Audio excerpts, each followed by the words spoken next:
Hello friends, welcome to my channel.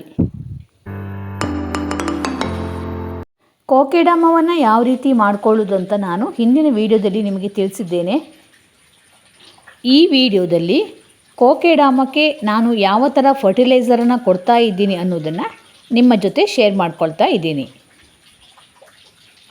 ಯಾರಾದರೂ first time ಆಗಿ ನನ್ನ ವಿಡಿಯೋವನ್ನು ನೋಡ್ತಾ ಇದ್ದರೆ ದಯವಿಟ್ಟು ಸಬ್ಸ್ಕ್ರೈಬ್ ಮಾಡಿಕೊಂಡು ವಿಡಿಯೋವನ್ನು ನೋಡಿ, ಹಾಗೆಯೇ ಬೆಲ್ ಐಕನ್ನ ಪ್ರೆಸ್ ಮಾಡಿ ಅಲ್ಲಿ ಆಲ್ ಅಂತ ಸೆಲೆಕ್ಟ್ ಮಾಡೋದರಿಂದ ನಾನು ಮುಂದೆ ಹಾಕುವಂಥ ಎಲ್ಲ ವಿಡಿಯೋದ ನೋಟಿಫಿಕೇಷನ್ ನಿಮಗೆ ಬರ್ತದೆ. ಈ ಕೋಕೆಡಾಮವನ್ನು ಮಾಡಿ ನಾನು 1 ತಿಂಗಳಾಗ್ತಾ ಬಂತು. ಗಿಡದಲ್ಲಿ ರೂಟ್ಸ್ಗಳು ಸಹ ಚೆನ್ನಾಗಿ ಬಂದಿದೆ. ಇದನ್ನು ಫಸ್ಟ್ ಟೈಮ್ ಮಾಡಿಕೊಂಡದ್ರಿಂದ ಚಿಕ್ಕದಾಗಿ ಮಾಡ್ಕೊಂಡಿದ್ದೀನಿ. ಬೇಕಾದರೆ ಇನ್ನೂ ನಮಗೆ ಎಷ್ಟು ದೊಡ್ಡ ಬೇಕೋ ಅಷ್ಟು ದೊಡ್ಡ ಕೋಕೆಡಾಮಗಳನ್ನು ನಾವು ಮಾಡ್ಕೊಳ್ಬಹುದು.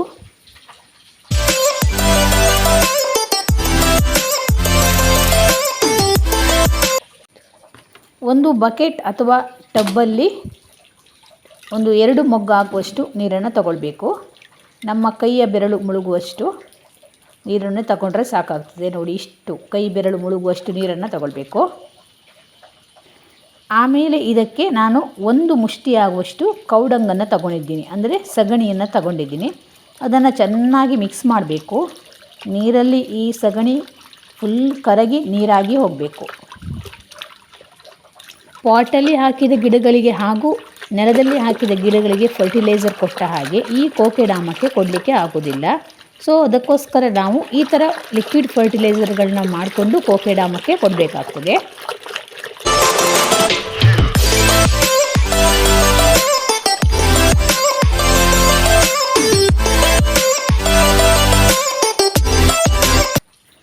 ಹೀಗೆ ಪ್ರಿಪೇರ್ ಮಾಡಿಕೊಂಡ ಫರ್ಟಿಲೈಸರ್ ಒಳಗಡೆ ಎಲ್ಲ ಕೋಕೆಡಾಮವನ್ನು ನಾವು ಇಡಬೇಕು.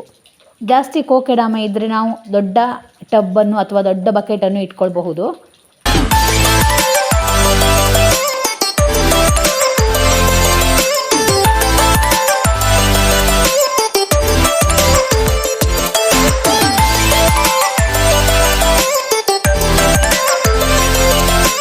ಇದನ್ನು ಹೀಗೆ ಮಿನಿಮಮ್ 5 ರಿಂದ 6 ಗಂಟೆಗಳ ಕಾಲ ಹಾಗೆ ನಾವು ಅದನ್ನು ಇಡಬೇಕು. ಒಂದು ದಿನ ಇಡೀ ಇಟ್ಟರೆ ಒಳ್ಳೆಯದು. ಇದೇ ಫರ್ಟಿಲೈಸರ್ ಆಗಬೇಕಂತೇನಿಲ್ಲ.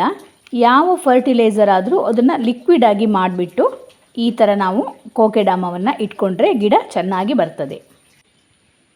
ನಾನು ಇದನ್ನು ಬೆಳಿಗ್ಗೆಯಿಂದ ಸಂಜೆಯ ತನಕ ಹಾಗೆ ಇಟ್ಟಿದ್ದೆ. ಎಲ್ಲ ಕೋಕೆಡಾಮಗಳು ಫರ್ಟಿಲೈಸರನ್ನು ಎಷ್ಟು ಚೆನ್ನಾಗಿ ಹೀರಿಕೊಂಡಿವೆ ನೋಡಿ. ಈ ಫರ್ಟಿಲೈಸರ್ನ ಹೀರಿಕೊಂಡ ಮೇಲೆ ಕೋಕೆಡಾಮಗಳ ವೆಯ್ಟ್ ಕೂಡ ತುಂಬ ಜಾಸ್ತಿ ಆಗ್ತದೆ. ಇದೇ ಥರ ನಾವು ರೆಗ್ಯುಲರ್ ಆಗಿ ತಿಂಗಳಿಗೊಮ್ಮೆ ಈ ಕೋಕೆಡಾಮಗಳಿಗೆ ಫರ್ಟಿಲೈಸರನ್ನು ಕೊಡ್ತಾ ಬಂದರೆ ಗಿಡಗಳು ತುಂಬ ಚೆನ್ನಾಗಿ ಬರ್ತವೆ. ನಾನಿಲ್ಲಿ ಕೋಕೆಡಾಮದಲ್ಲಿ ಎಲ್ಲ ಇಂಡೋರ್ ಪ್ಲ್ಯಾಂಟ್ಗಳನ್ನು ಹಾಕ್ಕೊಂಡಿದ್ದೆ. ಹೆಚ್ಚು ಎತ್ತರಕ್ಕೆ ಬೆಳೆಯದ ಸಣ್ಣ ಫ್ಲವರಿಂಗ್ ಪ್ಲ್ಯಾಂಟ್ಗಳನ್ನು ಕೂಡ ಈ ಕೋಕೆಡಾಮದಲ್ಲಿ ನಾವು ಬೆಳಿಬಹುದು. ನೋಡಿದ್ರಲ್ಲ ಕೋಕೆಡಾಮಕ್ಕೆ ಯಾವ ಥರ ಫರ್ಟಿಲೈಸರನ್ನು ಹಾಕ್ಕೊಳ್ಬಹುದು ಅಂತ. ಈ ವಿಡಿಯೋ ನಿಮಗೆ ಇಷ್ಟವಾದರೆ ದಯವಿಟ್ಟು ಸಬ್ಸ್ಕ್ರೈಬ್ ಮಾಡಿಕೊಳ್ಳಿ, ಹಾಗೆಯೇ ಶೇರ್ ಮಾಡಿ. Thank you for watching.